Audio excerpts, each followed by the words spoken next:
Welcome to star TV Telugu. ప్రజలపై true up ఛార్జీలు 4,400 రూపాయల కోట్లు మోపకుండా ప్రభుత్వమే భరించడం పట్ల రాష్ట్ర భవన మరియు ఇతర నిర్మాణ కార్మిక welfare board chairman Valavala Babji హర్షం వ్యక్తం చేశారు. ఆదివారం తాడేపల్లిగూడెంలో మీడియాతో ఆయన మాట్లాడుతూ గతంలో విద్యుత్ యూనిట్ ఖరీదు ₹5.19 నుంచి కూటమి ప్రభుత్వం ₹4.70 తగ్గించిందన్నారు. తాజాగా యూనిట్ కు 13 పైసలు తగ్గించడం శుభపరిణామమన్నారు. సోలార్ విద్యుత్తో మరింత ఛార్జీలు తగ్గుతాయన్నారు.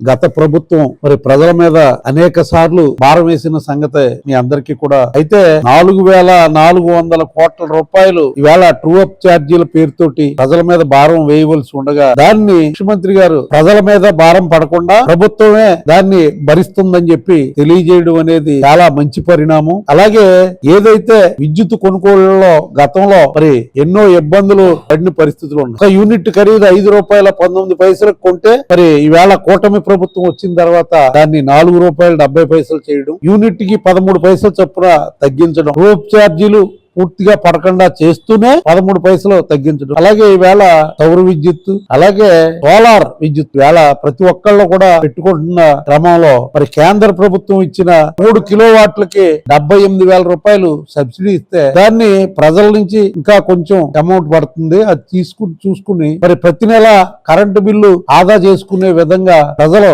వేళ మరి సోలార్ విద్యుత్ వాడకాన్ని చేస్తే తప్పనిసరిగా మరి రాబోయే రోజుల్లో విద్యుత్ ఛార్జీలు ఇంకా తగ్గే పరిస్థితి. మరి గత ప్రభుత్వంలో కమిషన్ల కక్కుర్తి కోసం వాళ్ళ ఇష్టానుసారంగా మరి కొనుగోళ్లు చేసిన పరిస్థితులు ఉన్నాయి. అలాగే ఎక్కువ రైతులకి ₹3.5 చొప్పున యూనిట్ కి జగన్ రెడ్డి ప్రభుత్వం వసూలు చేస్తే దాన్ని ₹1.50 రైతులకి ఆక్వా రైతులకి ఇవ్వడం జరిగింది. అంతేకాకుండా మరి రోజుకు మారుతున్న కాలానికి అనుగుణంగా అంటే గతంలో కంటే తగ్గడం మొదలైంది. అది విద్యుత్ మీద ఖచ్చితంగా ప్రభావం ఉంటుంది. ఇప్పుడు ₹4.70 కొన్నాం, రేపొద్దున్న ₹4 వస్తే ఆ రేటుకే కొంటూ అది ప్రజలకే భారం అవ్వకుండా ప్రజలకే ఏదైతే మరి ప్రభుత్వానికి వస్తే ఆదాయం అది ప్రజలకు పంచిపెట్టే విధంగా కూటమి ప్రభుత్వం వెళ్తుంది. చంద్రబాబు నాయుడు గారు ఆయనకున్న అనుభవాన్ని సంగరించి వేళ పరిపాలనలో ఒక విప్లవాత్మకమైన